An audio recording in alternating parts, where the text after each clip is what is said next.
நம்ம விளக்கை எப்படி ஒரு நிமிஷத்துல வெள்ளையாக்க போறோம், பளிச்சுன்னு வெள்ளையாக்க போறோம் அப்படின்றத தான் நம்ம வீடியோல பார்க்க போறோம். அதுக்கு கடையில இருந்து எந்த ஒரு லிக்விடு மற்ற பொருள் எதுவுமே கடையில இருந்து வாங்கணும் அப்படின்றது அவசியம் இல்லை. நம்ம வீட்டில் இருக்கிற பொருளை வச்சு சிம்பிளா எப்படி கிளீன் பண்றது, அதுவும் பித்தளை விளக்கை எப்படி ஒரு நிமிஷத்துல கிளீன் பண்றது அப்படின்றத தான் நம்ம இப்போ பார்க்க போறோம்.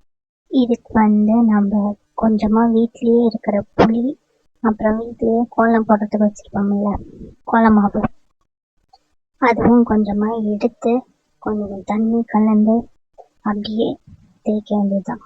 நம்ம இதுக்கு விளக்க தண்ணியில போட்டு ஊற வைக்கணும், சுடு தண்ணியில போட்டு ஊற வைக்கணும், அந்த மாதிரி எதுவுமே தேவையில்லை. ரொம்ப கருப்பா இருக்கிற விளக்கு கடை ஒரு நிமிஷத்துல கிளீன் பண்ணிடலாம், பளிச்சுன்னு ஆயிடும். அதுக்கு நம்ம கொஞ்சம் புளியும் கோலமாவும் எடுத்து தண்ணி கலந்து கொஞ்சமா தேய்ச்சோம்னா போதும். இப்படி நம்ம பண்ணோம்னா ஒரு நிமிஷமே அதிகம் நல்லா தேய்ச்சி எடுத்து நல்லா சாமிக்கு வச்சு பூஜை பண்ணலாம். இது நம்ம பித்தளை பொருள் எந்த பொருள் இருந்தாலும் போட்டு தேய்க்கலாம், ஒரு நிமிஷத்துல விளையாடும். இந்த பித்தளை பிளேட்டு, விளக்கு, குத்து விளக்கு, தட்டை, இந்த மாதிரி இது பூஜை பண்ற பொருள் எல்லாத்துக்குமே நம்ம இந்த பொருளை மட்டுமே வச்சு நம்ம கிளீன் பண்ணிக்கலாம். இதுக்கு நிறைய செலவு பண்ணணும் அதெல்லாம் எதுவுமே இல்லை.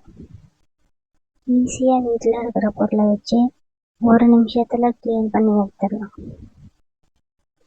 இது பார்த்தீங்கன்னா நல்லா முன்னாடி பின்னாடி எல்லா பக்கமும் நல்லா கோலமாவு புளி கொஞ்சமா கலந்து போட்டு தேய்ச்சி எடுத்தோம்னா விளக்கு ஒரு நிமிஷத்துல பளிச்சுன்னு ஆயிடும்.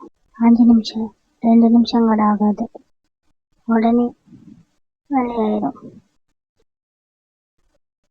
இப்போ கிளீன் பண்ணிட்டு பார்த்தோம்னா பளிச்சுன்னு ஆயிடும். Thank you for watching. Like and subscribe.